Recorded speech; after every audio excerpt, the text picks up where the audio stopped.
Alors, mais avant de commencer avec le général Tiani, permettez-moi, je suis beaucoup allergique, ce qui fait que souvent, vous avez l'impression que je suis enrhumé. Donc, quand je reste un peu trop dehors, ce qu'aujourd'hui, j'étais en train de faire l'entretien de tous les groupes, les trois, donc j'ai pris un peu de choses, ça agit un peu, hein, ne soyez pas distrait, je vous en prie.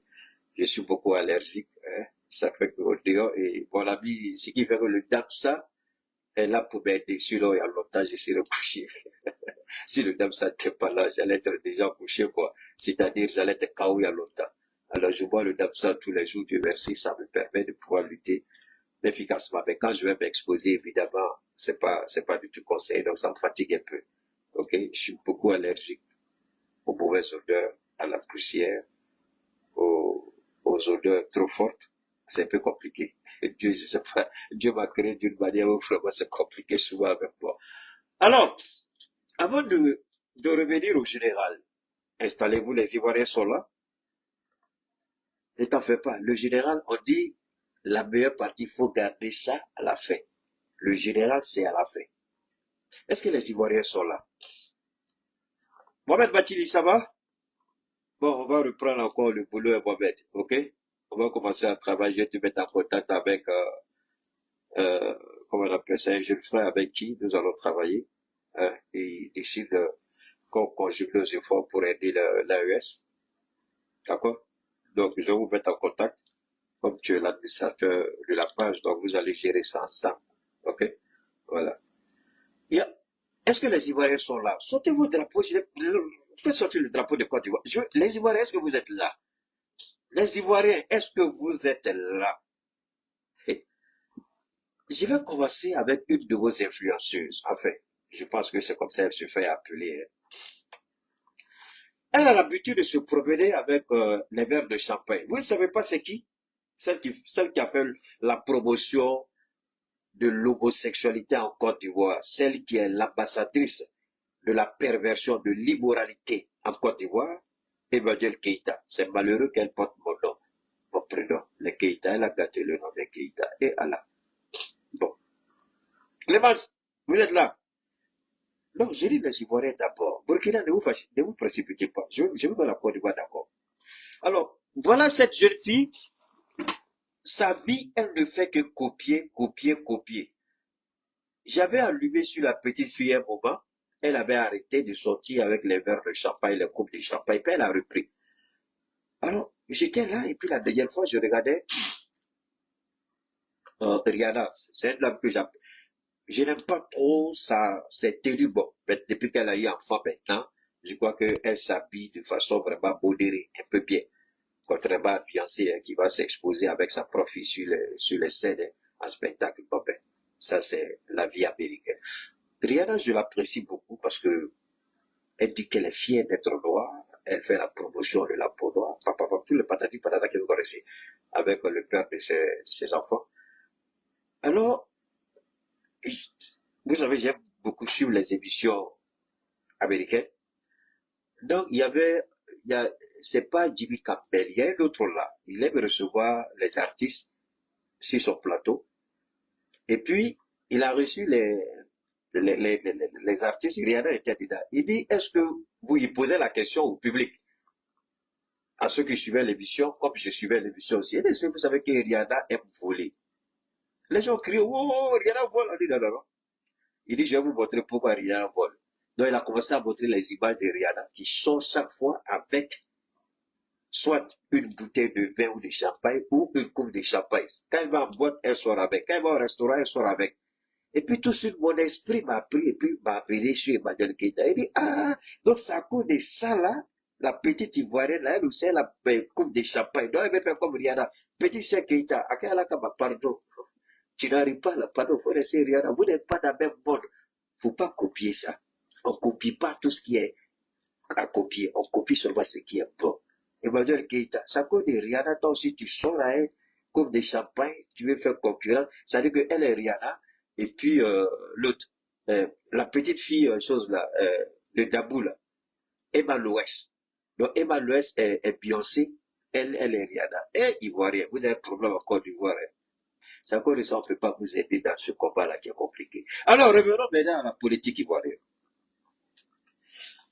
Appelez-moi Adjoumani. L'idiot ministre Adjoumani. Le pervers PD, ministre Mamadou, c'est quoi? C'est Touré? Touré Mamadou, c'est ça? D'accord. C'est vrai que de temps en temps, Keïta aime taper sur Christiapi.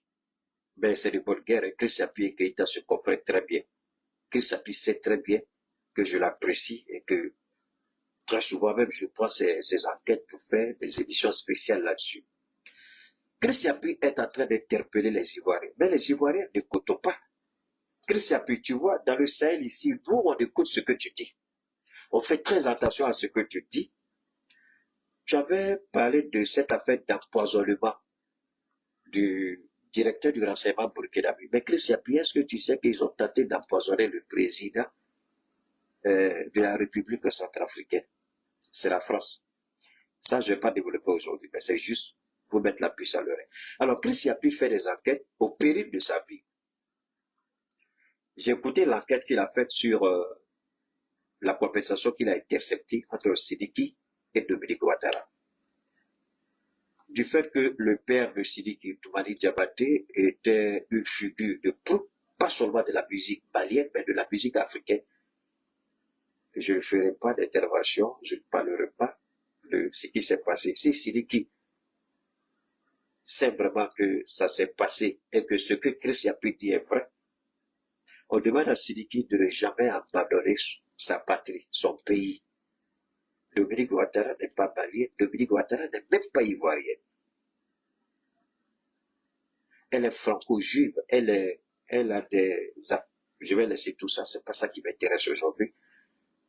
Vous avez tous écouté l'enquête de Christiapi, la conversation téléphonique de Dominique et de Sidiki. Sidiki, il a dit que Sidiki peut apporter le démenti. Et jusque-là, Sidiki n'a pas démenti. Donc, nous pensons que ce qu'il a fait et ce qu'il a dit est vrai. Sur le conseil, ça a dit à Sidiki, c'est de ne pas suivre ces gens-là. En Côte d'Ivoire, voilà un ministre qui est idiot.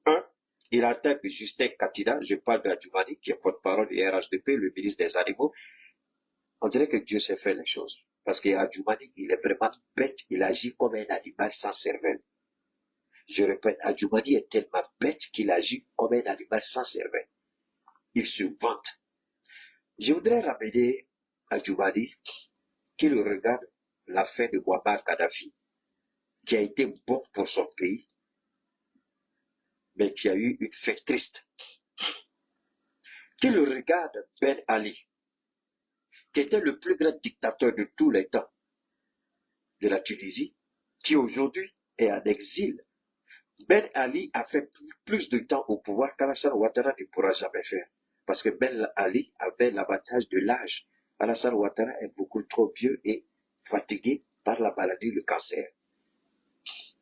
Adjoumani, il faut écouter. Ben Ali a amassé une fortune que toute la vie d'Alassane Ouattara, il ne pourra même pas atteindre la moitié de la fortune de Ben Ali. Parce que Ben Ali avait détourné des puits de pétrole juste pour son compte, lui et sa famille. Alassane Ouattara ne peut jamais faire ça de toute sa vie. Même s'il le fait, combien d'années pourra le faire, contrairement à Ben Ali. Il y a un visiteur à Combra, un Ivoirien à Combra, Blaise Compaoré. Est-ce qu'Adjoumani peut regarder à quoi ressemble aujourd'hui Blaise Compaoré? Physiquement, moralement, politiquement, socialement. Blaise Compaoré avait le régiment présidentiel à sa disposition, plus équipé, plus formé, plus aguerri que ce que Ouattara a aujourd'hui à son service. Mais où est Blaise Compaoré? Alors, Adjoumani, il ne faut pas être un idiot. Il ne faut pas être plus roi que le roi. Il ne faut pas trop parler plus que Dieu. J'ai donné ce conseil-là à deux éminents politiciens ivoiriens qui aujourd'hui sont, j'avais dit encore, ils ont commencé à attaquer le direct. Ils ont commencé à attaquer le direct. Donc, je me suis basculé sur les données mobiles. OK? Ils ont attaqué le Wi-Fi. Donc, je me suis basculé sur il n'y a pas de problème, on continue. Vous qui m'attaquez, vous voyez ce qui est malheureux entre de vous à moi. Moi, je travaille pour mon pays avec mes fonds propres. J'ai investi mon propre argent pour soutenir mon pays. Vous voyez, mais vous, si on ne vous donne pas 1 centime, 2 centimes pour payer des unités forfait, pour venir nous attaquer, vous ne pouvez pas. Même si vous êtes soutenu par un régime en place, la détermination, l'engagement que j'ai, vous n'avez pas. Je peux sortir 1 million de fois. Vous n'aurez pas ce temps-là, les 1 million de fois, à moins que vous soyez des voyous sans emploi. Alors que ce que je fais là, pour moi, c'est mon travail. Et c'est dans ça que je gagne l'argent. Alors comment vous croyez que vous allez pouvoir me battre sur mon propre terrain? C'est ici que je gagne l'argent. Et ça, je ne peux pas laisser tomber pour vous faire plaisir. Donc je vais trouver tous les moyens pour pouvoir rester en ligne. Mais vous, est-ce que vous avez cette détermination-là? À part les maigres petites sommes qu'on vous donne. Je fais des millions dans ça. Je gagne des millions dans ça. Est-ce que vous gagnez combien dedans? Si vous êtes garçon, allez, venez, on va continuer. Moi, je ne suis pas fatigué, vous n'êtes pas fatigué. Je disais ça la dernière fois. Il n'y a même pas de place, moi, pour mettre mes propres habits que je dois porter pour faire mes directs. C'est entassé dans mon salon. Ma femme se plaît toujours. Il faut acheter, il faut faire ça, il faut faire ça, il faut transformer au où tu vas mettre tes habits, parce que c'est trop maintenant. Est-ce que vous pouvez faire ça? Vous êtes sûr que vous êtes garçon? Allons-y. Je suis à votre. Alors, Adjoumani, avant qu'on ne soit interrompu par Adjoumani, l'idiot Adjoumani, l'irresponsable Adjoumani, le raté et le pervers, la déchéance et la décadence des Abrons. Celui-là, les Abrons, je ne sais pas s'il est Koulango ou s'il est Abron. Que ce soit Koulango ou Abron, parce qu'il vient de l'Ouest, il vient de Bonoukou, il vient de Tanda, il est raté et il a raté sa vie, Adjoumani. Moi, je vous dis pourquoi. Dans la vie, Dieu permet aux hommes que nous sommes, à travers des expériences, à travers des faits, Dieu nous permet de nous faire une idée. Dieu nous donne des conseils à travers des actions. Est-ce que le régime en Côte d'Ivoire a pris le temps de regarder ce que Ben Ali a fait? On peut tout dire de Ben Ali, mais Ben Ali a construit d'une certaine manière la Tunisie. Tous les présidents qui sont venus après Ben Ali, là, ils ne font que gérer ce que Ben Ali a mis en place. Personne n'a fait quelque chose de nouveau jusqu'à la date d'aujourd'hui. Les Tunisiens même se disent, pourquoi alors on a chassé Ben Ali? Ils se rendent compte que, donc, ce que Ben Ali a réalisé en Tunisie, Alassane Ouattara ne pourra jamais le réaliser en Côte d'Ivoire. Parce que Ben Ali a investi dans toute la Tunisie. Qu'est-ce qu'Alassane Ouattara a fait? Quelques rues d'Abidjan et puis il est content. Il dit il a fait un travail. Adjoumani, tu es un idiot. Touré Mamadou, tu es un raté. Vous savez, parler de Touré Mamadou, moi personnellement, c'est me rabaisser. Je vois les activistes GPS, Soule de Paris, mon jeune frère Zouzou, Amiral Blendé, le général, comment on appelle l'autre, mon jeune frère là, tous, hein, la jeune sœur, Maïboula, hein, la guêpe, il parle de Touré. Il dit, si moi, Keïta, je mets ma bouche dans l'affaire de Touré, c'est que j'aurais accordé une valeur, une importance, un crédit à Touré qui ne pourra jamais avoir de toute sa vie de merde. Ce qui fait que je ne m'intéresse même pas à lui. Je parle de l'idiot, Adjoumani. Qu'il regarde tous ceux qui ont soutenu Ben Ali dans les folies de Ben Ali. Quand le régime était sur le point de tomber, que s'est-il passé? Beaucoup ont fui la Tunisie avant même que Ben Ali, quand ils ont compris que c'était fini, ils ont fui. Ce n'est pas une révolution extérieure ou une menace extérieure, non. C'est un jeune homme qui avait, je crois, il avait la maîtrise ou le doctorat, ou en tout cas, il était très diplômé, mais pas moyen de trouver du travail. C'était les amis des amis. Si tu connais quelqu'un qui connaît quelqu'un qui connaît quelqu'un, tu peux avoir un travail. En Tunisie, la même chose en Côte d'Ivoire. Pour avoir du travail, il faut connaître quelqu'un qui connaît quelqu'un qui connaît quelqu'un. Ce sont les ramifications qui donnent du travail. Excusez-moi, de temps en temps, je vais renifler un peu parce que j'ai pris un petit coup. Je vous l'ai dit tout à l'heure avant de commencer le direct. Je suis beaucoup allergique à certaines odeurs, à la poussière haute. Donc, j'étais pratiquement 3 à 4 heures au dehors pour superviser l'entretien de mes groupes là. Donc, c'est ce qui a provoqué. Toutes mes excuses. Hein. Alors, ne soyez pas distraits, je vous en prie. Alors, ce jeune homme-là, il était devenu commerçant ambulant. Ses parents se sont débrouillés, ils ont mis une petite somme, il a pu donc il achète les choses, puisqu'il ne peut pas travailler, malgré son diplôme, et il était meilleur de sa promotion, il vend, et les policiers, comme vous le voyez aujourd'hui en Côte d'Ivoire, et la Côte d'Ivoire est en train de faire pire que Ben Ali. Ils sont en train de casser, démolir tous ceux qui vendent sur les trottoirs. Et le jeune homme sur le trottoir, il était là, et la police est venue récupérer, il dit, mais attendez, c'est avec ça que je me défends, je nourris ma famille. Pourquoi vous venez prendre ça? Les policiers ont pris. Il allait demander, on lui demande de payer une somme qui ne pourra jamais réunir toute sa vie, au regard de sa condition sociale et financière. Il dit, d'accord, si vous voulez me tuer, je préfère mourir. Donc alors, il a acheté 4 litres d'essence. Il s'est mis devant, il a aspergé tout son corps, et puis il s'est enflammé. Voilà comment est partie la révolution tunisienne. Ce qui a fait tomber Ben Ali. Une seule personne. Le geste d'une seule personne. Parce que c'était le ras-le-bol. Alors, si vous les situez du ministre en Côte d'Ivoire, vous croyez que vous avez tiré toutes les leçons et vous êtes en train de faire des bêtises pires que Ben Ali, pire que, comment il s'appelle, Blaise Compaoré et tous les autres qui sont tombés là, Alpha Condé, tous les autres. Vous croyez que votre régime va être épargné? Attachez votre ceinture. Parce qu'il n'y a pas un régime au monde qui peut résister à la fureur de Dieu, Allah subhanahu wa ta'ala. Il n'y a pas un régime au monde qui peut épargner, ou du moins, autant pour moi, un régime qui peut s'opposer à la fureur de Dieu. Il n'y en a pas. Et Dieu sait par quel moyen passer pour vous mettre KO. Comment pouvez-vous imaginer que le dictateur sanguinaire 100 fois les lois, Ben Ali, le zélé, le milliardaire, qui avait l'armée, la police, la justice, tout à sa disposition, c'est une seule personne. Et quelqu'un qui n'avait même pas 1000 francs dans son compte bancaire, qui a fait tomber le régime de Ben Ali.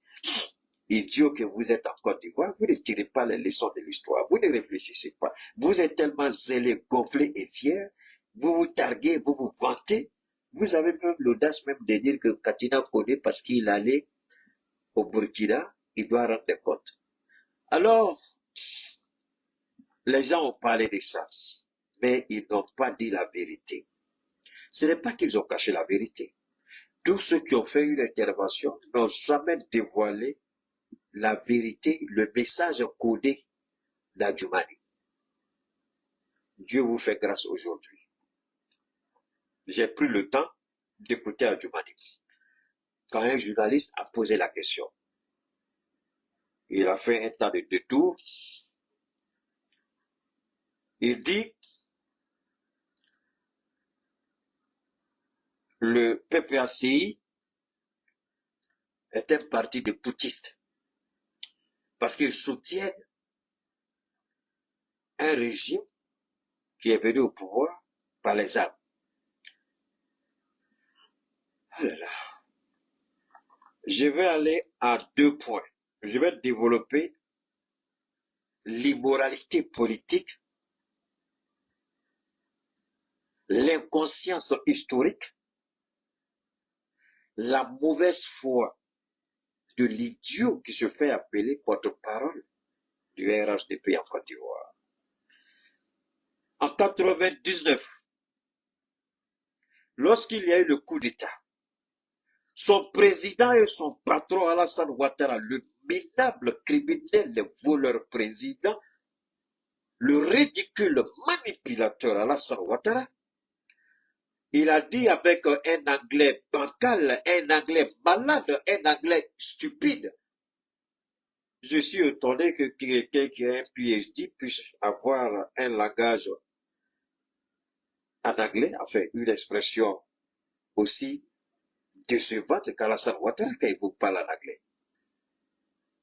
Il dit, ce n'est pas un coup d'État, c'est une révolution. Parce que le peuple a soutenu. Maudia, idiot d'Adjoumani. Ça, c'est ton patron Alassane Ouattara qui a dit ça en 99. Lorsque le régime d'Ari Konapeti venait de subir un coup d'État. Petit raté, est-ce que tu as une idée de l'histoire, Adjoumani? Je suis et je reste l'unique, le seul baobab de Dieu à ce jour implanté au milieu des hommes sous les réseaux. Il n'y a pas deux, je suis le seul. Et là, c'est une bibliothèque intarissable. Et là, on se rappelle des événements. Et là, on se rappelle des propos. Et là, on sait que vous avez dit. Idiot Adjoumani. Tu as oublié peut-être qu'en 99, ton menteur de patron président a dit, ce n'est pas un coup d'État, mais une révolution. Alors, est-ce que le peuple burkinabé ne fait pas un avec son président? En quoi est-ce que le peuple burkinabé qui soutient le capitaine Ibrahim, ce ne serait pas une révolution? Alors, quand c'est le Burkina, c'est un coup d'État. Quand c'est vous, c'est une révolution. Maudit que tu sois, malhonnête que tu sois, indigne d'être à Bron ou Poulango. Je ne sais même pas si je dois te considérer, parce que j'ai fait l'Est de la Côte d'Ivoire, à Bangourou. J'ai fait 3 à 4 ans à Bondoukou. J'ai vécu. Et si, à Bondoukou, on déteste une chose, c'est le mensonge, c'est l'humiliation. Non, il n'aime pas ça du tout à Bondoukou. J'ai vécu avec eux. J'ai vécu à Bondoukou. J'habitais au quartier lycée qu'on appelle, on a d'autres cas des quartiers résidentiels. J'étais habillé avec les hommes les plus fortunés de Bondoukou. J'étais habillé avec leurs enfants. Yaya Ouattara, qui était le ministre des Affaires sociales, j'étais habillé avec sa nièce qui était dans la même classe que moi. Je ne dirai pas son nom ici. Je connais Bondoukou. J'ai vécu à Bondoukou. Tu es la risée de Bondoukou. Tu es la honte de Bondoukou et de Tanda. Tu es indigne même. Parce que tu es un menteur sans foi ni loi. Alassane Ouattara, en 99, a dit que c'était une bonne chose. Ok? Je n'ai pas fini avec cette merde, cette canaille appelée Adjoumani. Laurent Gbagbo, qui vient au pouvoir après des élections contestées, son idiot du président Alassane Ouattara, sort dans la rue et dit à ses partisans, le pouvoir est dans la rue, descendez et prenez le pouvoir. Maudit à 1000 fois Adjoumani. Imbécile Adjoumani. Tu oublies vite l'histoire, idiot que tu sois. Tu oublies l'histoire, petit. Avec ta figure, on dirait un rhinocéros là. Ta figure, tu es décervelé Adjoumani. En 2000, Alassane Ouattara, il dit aux Ivoiriens, descendez dans la rue, le pouvoir est dans la rue. Alors que Gbagbo venait d'être déclaré vainqueur. C'est toi là qui vas nous donner des leçons de politique, idiot que tu sois, pervers que tu sois, égaré que tu sois. Adjoumani, c'est de toi que je parle. Ça, c'est deuxième point. Troisième point. Je vais vous épargner, s'il vous plaît, les tentatives de coup d'État qui ont échoué jusqu'au 19 septembre 2002, avec Sorokio qui devient une rébellion. La rébellion, Zakaria, qui est aujourd'hui officier supérieur de l'armée de Côte d'Ivoire, Sorokio qui fut premier ministre et ministre de la Défense, secrétaire général des forces nouvelles, il a tout dit. Cette rébellion, c'était pour Ouattara. Et le parti que tu accuses de soutenir un coup d'État, ce parti-là a subi plus de coups d'État en Côte d'Ivoire que n'importe quel parti politique. Si je dis parti politique, le PPACI, c'est vrai, c'est un nouveau parti, mais les fondateurs de ce parti, Laurent Gbagbo et Sassu, ils ont subi plus de coups d'État que n'importe quel président dans l'histoire de la Côte d'Ivoire. Pas seulement des coups d'État à l'intérieur de la Côte d'Ivoire, mais à l'extérieur, avec le soutien de la France-Afrique, on essaie de déstabiliser par tous les moyens le régime du président Koudou Laurent Gbagbo. On dit à 1000 fois, tu crois que nous n'avons pas une réflexion? Tu crois que nous oublions l'histoire? 19 septembre 2002, tentative de coup d'État, rébellion, soutenue, financée par Alassane Ouattara. Il y a un document déclassifié que j'ai reçu de la DGSE et j'ai partagé avec vous, ça remonte à 1 an ou 2 ans. Dans le document, le document a été déclassifié par Emmanuel Macron. Ok? Aucun président n'a voulu le faire, mais c'est Emmanuel Macron qui a déclassifié le document. Beaucoup de gens n'ont pas vu, hein, mais moi j'ai reçu le document. J'ai reçu le document. C'est pour vous dire à quel point Dieu fait grâce à son serviteur. Quand j'ai reçu le document, j'en ai fait un direct. Beaucoup de gens ont cherché, n'ont pas retrouvé. On dirait qu'après, ils ont retiré le document. Après, peut-être la protestation d'Alassane Ouattara, ils ont fait disparaître le document. Mais moi, je l'avais déjà, j'ai fait des interventions là-dessus. Je ne sais plus le mois, l'année, mais c'est quelque part, si vous fouillez, si vous remontez à 1 an, 2 ans, vous allez forcément retrouver. Alassane Ouattara, le document déclassifié de la DGSE dit que après enquête, ils ont découvert que c'est Alassane Ouattara qui torpillait les négociations. Parce que chaque fois que Soro Guillaume trouve un accord avec Gbagbo Laurent, Alassane Ouattara dit à Soro Guillaume, tu n'as pas parlé au nom des Ivoiriens, tu as parlé à ton nom. Donc, Soro Guillaume, chaque fois, Ouattara le poussait à revenir sur sa position. C'est Moutia mal élevé, Touré avec sa gueule puante qui donne son derrière à son ami garçon là. C'est lui qui va venir nous parler ici, pédé, imbécile que tu sois Touré. Vous croyez que nous ne savons pas tout ça? Le document déclassifié dit que ils ont intercepté plusieurs communications entre Soro Guillaume et Alassane Ouattara. À l'époque, il était encore opposant à Alassane Ouattara. Il était encore en France. Et Soro Guillaume, il était le secrétaire général des forces armées. Et c'est lui qui menait les négociations.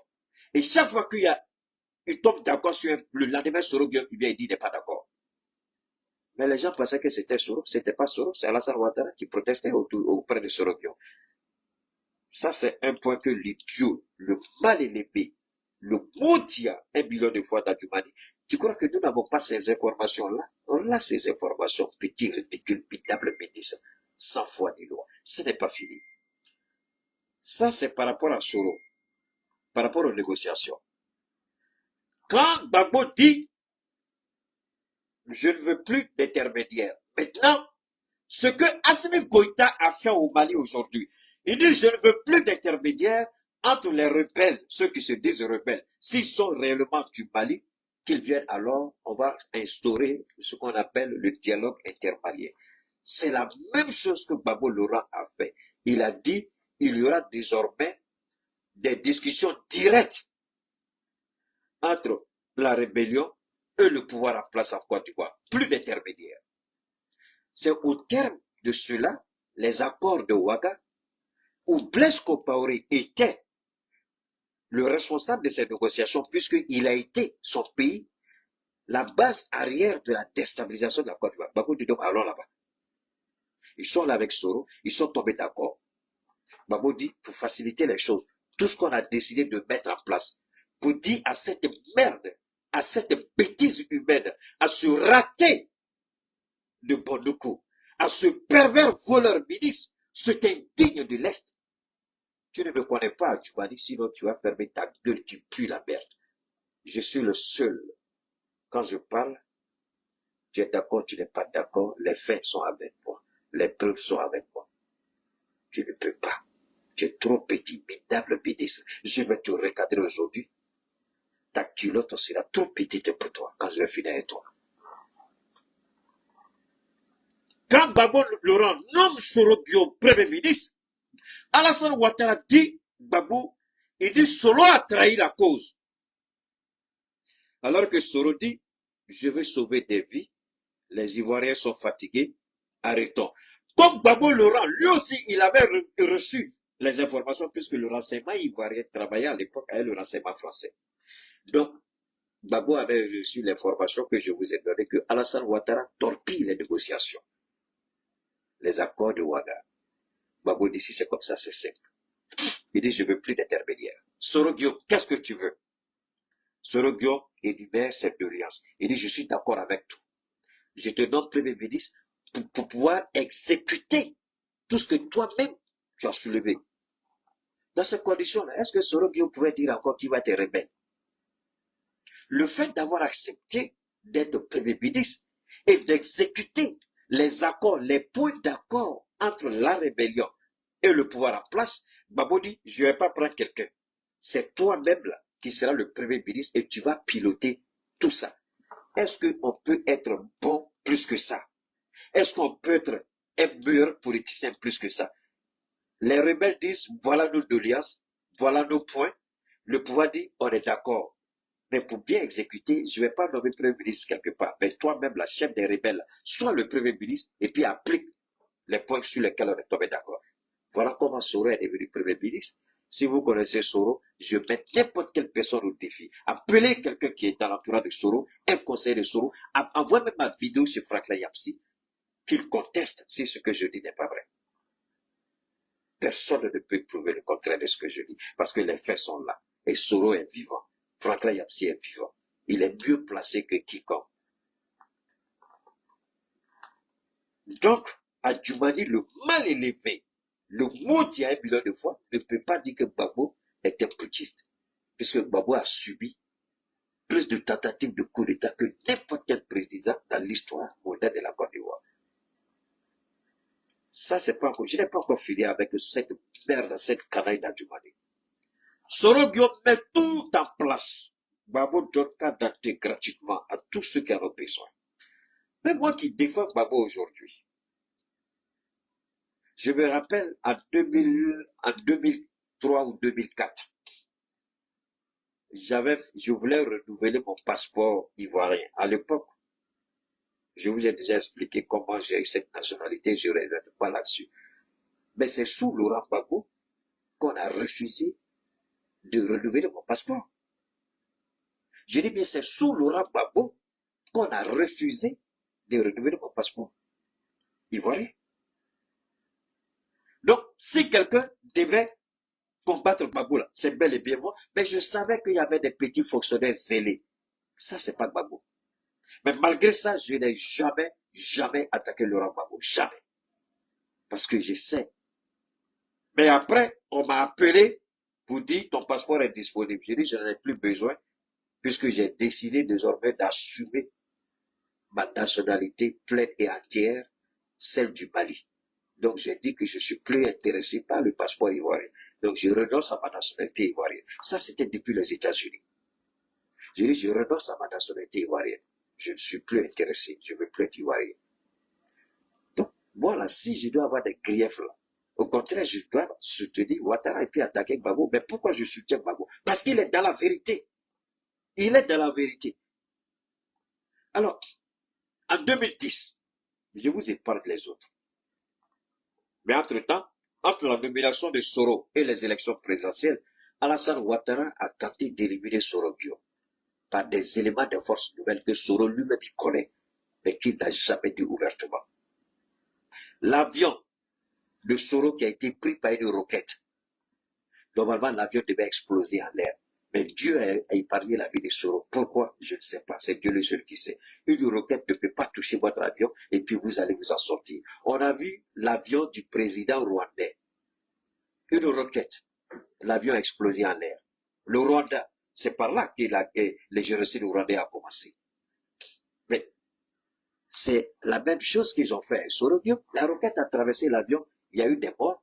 Mais Soro, où il était assis, là, c'est là-bas que la roquette est passée. Mais quelques minutes juste avant, puisqu'ils étaient sur le point d'atterrir, juste avant, Soro s'est déplacé, il allait en arrière. Quand il allait s'asseoir, même pas 5 minutes, la roquette a traversé l'avion. L'avion devait exploser. C'est là que vous avez tous vu Ouattao. Il dit, l'homme qui est dans l'avion, là, c'est mon patron. L'homme qui est dans l'avion, là, c'est mon patron. S'il meurt, ma vie est finie. Alors que Ouattao était gravement malade. Mais il allait quand même sur le tarmac de l'aéroport pour voir Sorogio. Il y avait des blessés, il y a eu des morts. Adjoumani, tu crois que nous n'avons pas une histoire? Tu crois que nous ne savons pas que c'est Ouattara qui était à l'origine de cette tentative d'assassinat de Soro Diop? C'est Ouattara. Parce qu'il n'a jamais pardonné à Soro. Pourquoi il a accepté d'être premier ministre? Au même titre que lui. Parce que lui, là, il dit, Ouattara n'a jamais accepté que vous soyez son égal dans toute sa vie. Il ne veut pas. Donc, Soro est devenu premier ministre. Lui, ancien premier ministre, Soro est devenu son égal. Il ne pouvait pas accepter. Alors que c'est Soro qui a financé sa campagne.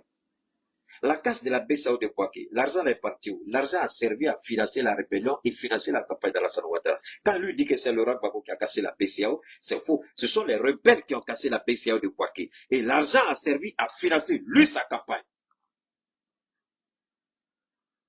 Je n'aime pas trop me vanter sur ce niveau-là.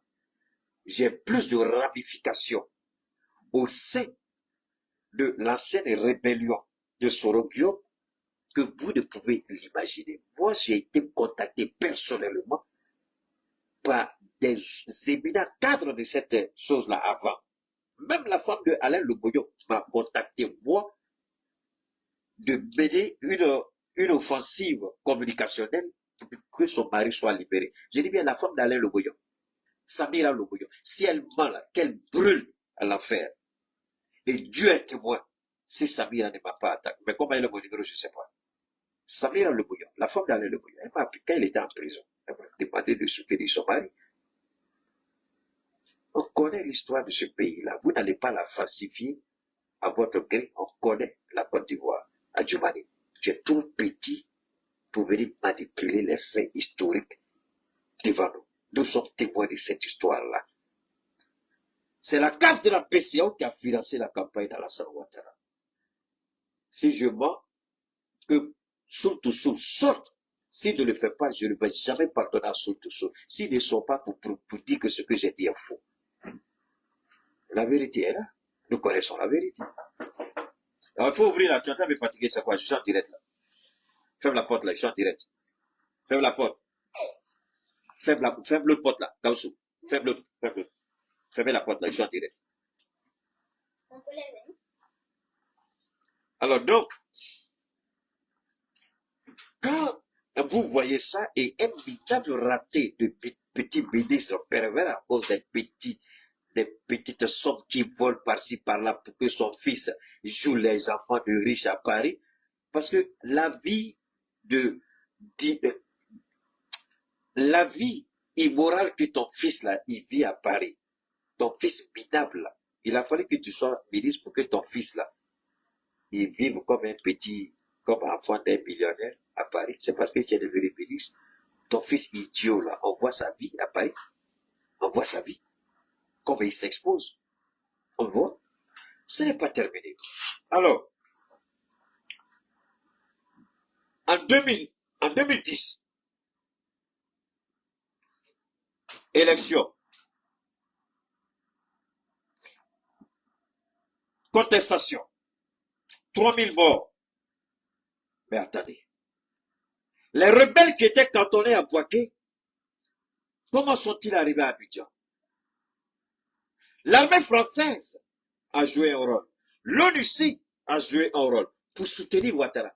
Mondia 1 million de fois du Mali, idiot que tu sois, manipulateur, voleur, corrompu, Adjoumani. Mais attendez, les 3000 morts là, est-ce que c'est à l'actif de Laurent Gbagbo? Idiot, tu dis d'aller à la CPI, la CPI l'a blanchi. Pourquoi la deuxième personne concernée n'a jamais été inquiétée? Pourquoi jamais la CPI n'est venue en Côte d'Ivoire pour essayer de mener d'autres investigations? Mais ce n'est pas fini. Alors quand tu dis, tu attaques les gens et puis tu veux falsifier l'histoire, pas de notre vivant. Pas de notre vivant. Cette vérité-là, on va la recadrer et puis te mettre au pas. Alors, quand tu pends sur Gbagbo, maintenant, ça c'était le premier point par rapport à Adjoumani. Le deuxième point d'Adjoumani, on finit ça et puis on va attaquer le discours du général Tchani. Le deuxième point, c'est quoi? Quand il dit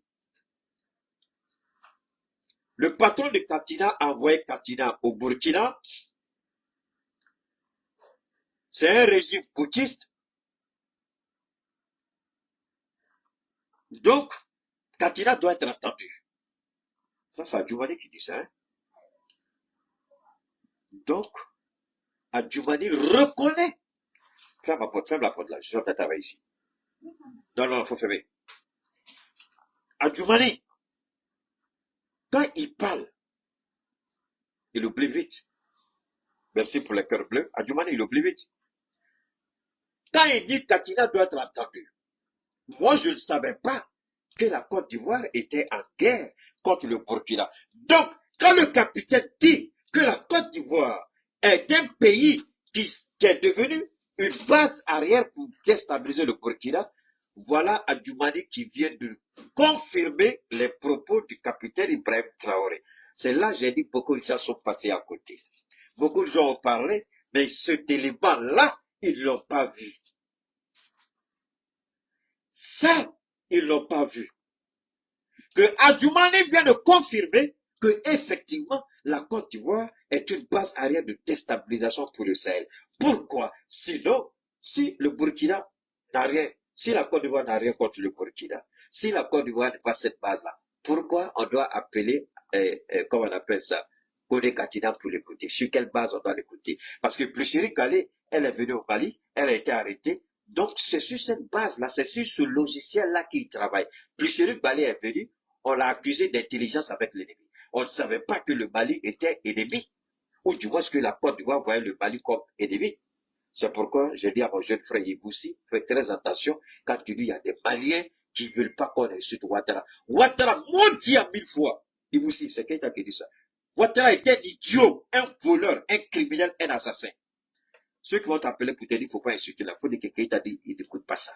Iboussi. Parce que la politique ivoirienne, quand je vous dis, je la maîtrise mieux que beaucoup parmi vous, je sais de quoi je parle et je sais qui est Ouattara. C'est pas le même Ouattara qui a expulsé des Maliens et des Burkinabés. C'est pas les mêmes Ouattara là qui manipulent certains, enfin, je sais même pas s'ils sont vraiment des Maliens, c'est certaines personnes en Côte d'Ivoire pour dire qu'ils ne sont pas d'accord avec le fait que le Mali quitte la CEDEAO. C'est pas le régime de Ouattara qui fait ça. Est-ce que Iboussi, tu peux comprendre ça? Alors, on va continuer encore. Voilà cette réalité qu'on veut cacher. Adjoumani vient de dire à la face du monde que le Burkina est un pays ennemi de la Côte d'Ivoire. Il vient de dire devant le monde entier que la Côte d'Ivoire est devenue une base arrière pour déstabiliser et le Mali et le Burkina et le Niger. Il vient de le dire de façon claire et nette, sans équivoque, pour toute personne douée d'intelligence. Les propos d'Adjoumani sont clairs. La Côte d'Ivoire est effectivement cette base arrière pour déstabiliser. Sinon, pourquoi il demande que Kone Katina soit entendu? Quel crime il a commis? Est-ce que quand il allait au Burkina, il a dénigré la Côte d'Ivoire? Pas du tout. Parce que pour que quelqu'un soit entendu, pour avoir voyagé dans un pays, il faut d'abord, que ce pays-là soit une zone interdite, décrétée par le régime. Est-ce que la Côte d'Ivoire a décrété que le Burkina est une zone rouge où aucun Ivoirien ne doit aller? Parce que quand on est idiot comme Adjoumani et qu'on n'a pas l'intelligence de Keïta, une intelligence fuitée par l'esprit de Dieu, aiguisée par la parole de Dieu, Adjoumani est un idiot, il ne pourra jamais arriver à la cheville de Keïta. Vous allez dire, c'est moi, je suis fier de me vanter parce que Dieu m'a fait un don inestimable ici, là. On n'apprend pas ça à l'école. Ce que je donne là, c'est pas sur les bancs. C'est pas enquête de Christiapé. Je suis pas journaliste, enquêteur, investigation, non. Je suis assis et puis Allah, il descend dans ma tête. Est-ce que l'idiot a oublié de comprendre que pour que Katina soit entendu, il y a des facteurs, il y a des éléments d'abord. Si Katina a violé ces éléments-là, à ce moment, il peut être entendu. Est-ce qu'on a déclaré le Mali, le Burkina comme étant le Sahel comme zone interdite? Non.